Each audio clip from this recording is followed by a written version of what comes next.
Welcome to the fight game with Icewater and Puma. We got to talk about the fight last week with Canelo and Triple G. I'll give you my comments first. I just thought it was a really hyped up sparring match. The guy's 40 years old. I speak of Triple G. Not to take anything from him because he says he's going to continue to fight, but it seemed like Canelo, a 40-year-old man, you did win. You did win on points, but I guess he wanted to knock him out. Couldn't do that with Triple G. And to me, after I saw the fight, it's like maybe they had a gentleman's agreement, like, hey, we're just gonna get in the ring, gonna make it look good, and we go away with big fat checks, and we finish this trilogy, or that Canelo is kind of losing a little bit because he couldn't really take out this 40-year-old. Yeah, I don't know what happened there. I know that they were very chummy afterwards. Mm-hmm. It's like they were cordial, cordial and whatnot. But the fight itself was a disappointment because Canelo talked about knocking him out. He's 40 years old. It was not the same Triple G that we saw from the standpoint of he couldn't get after him the way he wanted to, what we've seen in the past.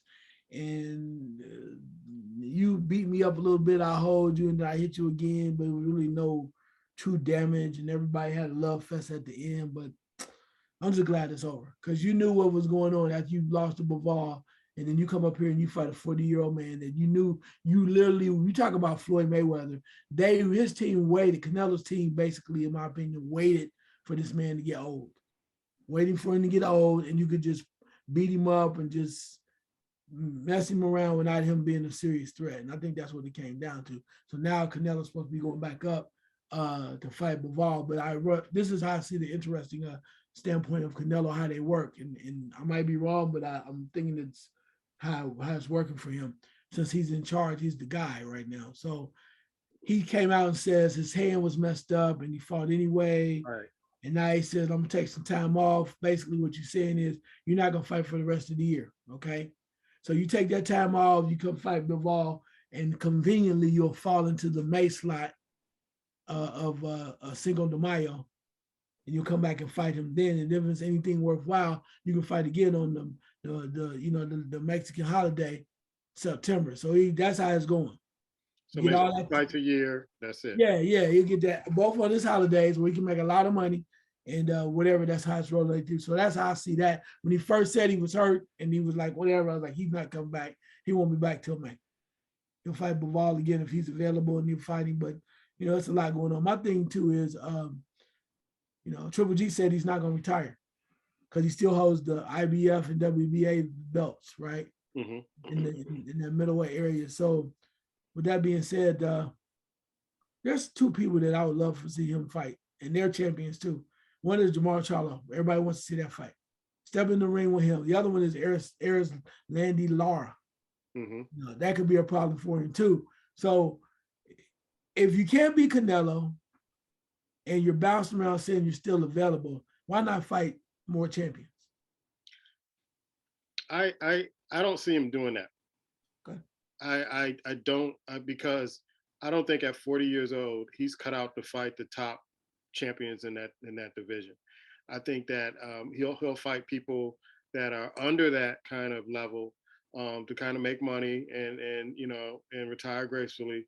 But it would really surprise me if he takes on Charlo and some of the good champions, the great champions in that division around his division. It would really surprise me if he does. At this point, I think he just doesn't want to get hurt. You saw it in the last fight. He's going to fight just enough defensively not to get hurt and not to get banged up, just to continue fighting. But if he fights a Charlo, bro, they're coming for blood. Yeah, I agree with that.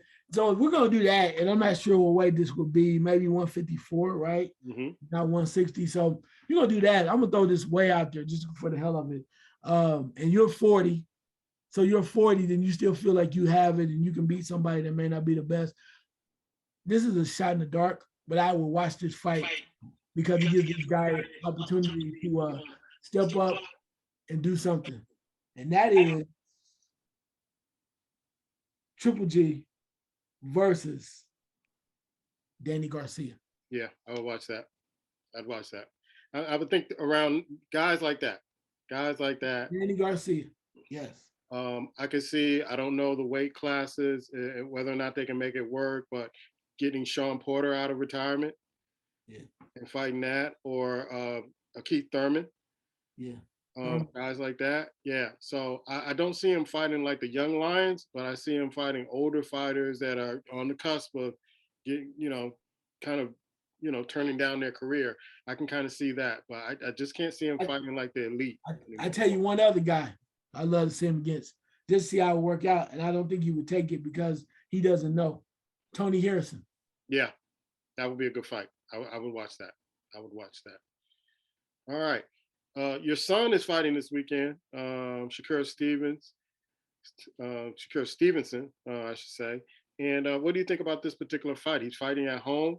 He's fighting a guy out of Brazil. So what do you think about this?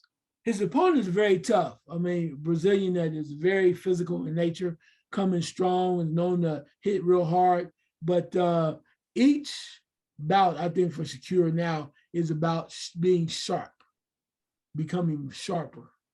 And no matter what the style that you're fighting or who you're fighting, you want to be in a position where you're able to maneuver and dominate and enforce your style on others. And that's what Floyd Mayweather did. Doesn't matter who you're fighting, where they're coming at. You get inside the box, you take the first couple rounds to fill it out, see what's going on. Then you start to place your will on those individuals. When you start to make so-called tough guys and guys that are talented, make them look ordinary. That's one of the skill sets that Floyd Mayweather, love him or hate him, had. He could make so-called great fighters look ordinary. And I think Shakur is working on that. So I think this is going to be another stepping stone. He doesn't take it lightly. I'm willing to waiting to see what's going to happen. I think slowly but surely, I'm not sure if he'll do it next year. I think you might see him in the fall start to move up a little bit and maybe make that step to maybe 135 to 135. I would love to see that. Do you agree that when he says he's the smartest fighter in boxing and he's the next Floyd Mayweather? That's kind of hard to say. I mean, when you say Floyd, you throwing the man was undefeated and he took on all comers and he did it his way. I think if you say style-wise, who's the closest to Mayweather, I would agree because he thinks about it. He's calculated. He does his own thing too. He's making his move and he's a very smart fighter because I believe he would fight a Tank Davis.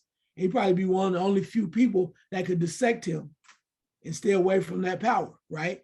I think if he fought a Devin Haney, he could outbox Devin Haney. And Devin Haney right now is outboxing everybody, looking real good. True. He could fight those type of guys because he's built that way and he's trained that way. And he's a guy who's more of he's a younger generation's technician. He has the ability he can bang with you or he can switch up and go box with you. Most people are one-trick ponies. Right. And I think as far as being smart, he emulates a lot of stuff Floyd did. But to say, why would you say you're the next great or the next Floyd? Just be Shakur. That's enough. Be the next Shakur Stevenson because he's different than Floyd. Floyd's totally different. Floyd was knocking folks out with power when he was younger. Shakur has, he's doing it, but Floyd was knocking out champions and tough guys with power. He was more of a hitman. Shakur's, he could get tough with you, but he wasn't literally just knocking folks out. Right. We'll hold off on talking about Mauricio Lara next week, and he has a fight on Saturday. But I wanted to get an update, something you mentioned in our meeting before the show about the fight coming up with Errol Spence and Terence Crawford. Yeah, supposedly the agreement has been made between Errol Spence and Terence Crawford. I think they're shooting for mid-November, and everybody's excited about it. But now it appears there's a catch. They have an agreement, but they have not signed the contracts as of now, as of this show. And the issue now is that Errol Spence was his terms have changed, or they're going to be a certain kind of way. They had agreed to both have 60-40 go to Errol Spence because of the first fight, right? And then there was another clause in there that they have also agreed to a rematch. But that's where it gets tricky. Okay. Now it appears that Terence Crawford wants the winner of the first fight to get 60-40, and Errol Spencer says, no, I'm the A side. I should get 60 no matter what, even if I lose. So the question is, how do you view that? Do you view that as a way for Errol Spence that some people consider him to be ducking, or just say, look, you're not on that level yet? So it will be interesting. I think they will figure it out. I don't think a fight of this magnitude, it might even come down to 50-50 for the second fight. I don't think this fight of this magnitude, where they know everybody wants to see it, there's really no other fights out there for either one of them. So somebody's going to have to give, or they're going to have to come to the middle of whatever. And I don't think that's going to be a stickler of enough, particularly when you already announced it, right? We're less than 2 months out. So you already announced to people looking at their reservations, how to get hotels and stuff like that. They're planning for this. And then all of a sudden, because you're really probably the only show right before Thanksgiving, Yeah. and you're going to shut it down, you know how much money that is? I think they're going to work it out. Yeah, I don't look at it as one fighter being scared. I mean, boxing has turned into a business. And so I think other fighters have done the same thing. It's like, I'm going to get this part of the share, you're going to get that part of the share. I think, to me, Terence Crawford hasn't really proved himself like Errol Spence has with the caliber of fighters. So I would think that if I fought, better fighters and I am the show, then I should get the lion's share. And as far as the rematch in the second fight, I kind of agree with Terence Crawford that whoever wins the second fight gets the lion's share. You won the fight, you should get most of the money. So I think they'll figure it out too. But I don't look at it as being anybody being scared at this particular point. You already agreed to go with the fight. I think that it's about business, and business is always going to trump um, in all these situations with the fight and how the contracts are kind of set up. You think it's him being afraid? No, I don't think he's afraid at all. I think he's just saying, like you said before, that I'm the A side. I've earned this, and I had the majority of the belts. You have one belt. Yeah. We're putting this all on the line, and you have one belt. And I think the other part of it too is from the standpoint of Terence Crawford has always been seems like he's always been overmatched when it came to negotiations. He always had to give in, and maybe that's what they said, we're not doing it this time. With the alleged Bob Arum misgivings and things that they had, some miscalculations there where he really never got the fights he was looking for. So I think now they're trying to what's the word? They're trying to rectify the situation. But then again, you're also dealing with another businessman with Al Heyman at PBC. And they're not going to let you walk in there anyway, even if they have to walk away from the table. They're going to, I think what they really want to do is they want to, 60-40 is not bad. They want Terence Crawford to prove how bad he wants this fight. So if you want him that bad, even with the rematch, if you say, I can beat him twice, you just take it and move on, and you become the number one undisputed pound for pound fighter. You just take what they give you, which is not 60, even though it doesn't sound fair. If you give me 60-40, 60-40 on both ends, you're not losing a lot of money. No. I understand what he's saying, but if you're the guy, Bud, you say you are, and you say you're going to whoop his butt, you do what you got to do to take that fight. It's not like he didn't say 70-30. You take that fight, you whoop his butt, and then you say, I'm the guy, this is what I'm doing. Sometimes you got to take an L or take a cut to get to where you need to be, particularly if you think you're better than the other guy that you're fighting. I look at Devin Haney, who had a fight over in a foreign country and said, hey, if the rematch is here, I'm coming right back over here and doing the same thing. I mean, he was like, he had no bones about it, no problems about it. I can come back here and beat you again. There's no problem with that. So wherever you want to fight, it's fine with me.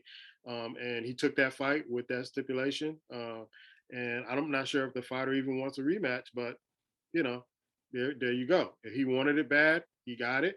And he beat the guy in his homeland, and he's going right back whenever they decide to get a rematch and doing it again. And so I think you're right. How bad do you really want it? If you want it that bad, if you're the man, if you're that guy, then just go along with it. Give what you have to do, what you have to do, get what you have to get, and then you can call the shots when you have all the titles. Yep, that's for sure. That's what it's all about, though. And sometimes to prove the point, that's what you have to do. Yeah. Any other news that you want to bring up? The other news too is a possibility of a match at some point between Josh Taylor at 140 versus Gervonta Davis. Josh Taylor's been looking for a major fight. This would be it. Josh Taylor's moved up from before from 135 to 140. Gervonta Davis is looking a way to cement his name amongst these fighters. A lot of people have been talking stuff, been talking about putting him against Lomachenko. Of course, he mentioned Haney and folks like that, and somewhere down the line, maybe even Stevenson. But this would be a good fight for Gervonta Davis to continue to show people that he's continuing to move up and getting better. So I would love to see this fight. And then if he defeats Josh Taylor at 140, then he keeps showing you that he's continuing to grow as a fighter, but he still can go down to 135 and bang there too. I think he's trying to evolve out of Floyd Mayweather's shadow and prove to be his own man. Okay. He's Icewater. I'm Puma. This is the Fight Game. The champ is here. Time's up. The champ is here. The remix.